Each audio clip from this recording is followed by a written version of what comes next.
లంకలో హనుమంతుడు వెళుతూ ఉన్నప్పుడు విభీషణుడు ఇల్లు చూశాడు.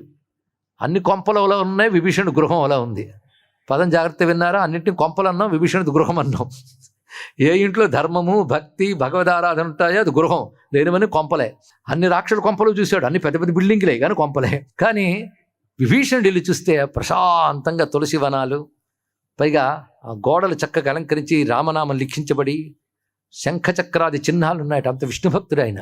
అప్పుడు లోపలికి వెళ్ళి చూశాడు. ఆయన చూస్తే మాట్లాడేట విభీషణుడు, నాయనా ఎవరు నువ్వని. నేను రామదూతని అన్నాడు. ఇక్కడ మాట్లాడుకున్నారు. వచ్చావనైనా, ఎంత చెప్పినా వినట్లేదు మా అన్న, నువ్వేనూ చెప్పవయ్యా అని అడిగట్ట. చెప్తే వినే రకం కాదులే మీ అన్న అన్నాడు. ఇక్కడ అయినా చెప్తాను, వచ్చాను కదా, అది కూడా చేశాను అనిపించుకుంటా, చెప్పినా వినలేదని చెప్పడానికైనా చెప్పాలి కదా అన్నాడు.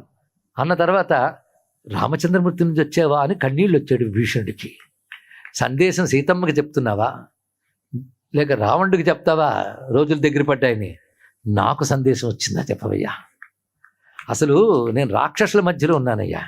ఎలా ఉన్నానంటే నీకు తెలియదు, పళ్ళ మధ్య నాలికలాగా ఉన్నాను అన్నాడు. ఇక్కడ ఇటు అటు పళ్ళు పదునుగా ఉంటే నాలికి తప్పించుకుని ఎంత జాగ్రత్తగా ఉంటుందో ఈ రాక్షసుల మధ్య నేను అలా ఉన్నాను. నన్ను ఏం చేయమంటావు? అయితే ఒక్క భయం నాకుంది. నేను విష్ణు భక్తుణ్ణి, రాముణ్ణి శరణ పెడుతున్నాను, కానీ రాముడు నన్ను ఆదరిస్తాడంటావా? నీకెందుకు డౌట్ వచ్చింది అన్నాడండి హనుమంతుడు.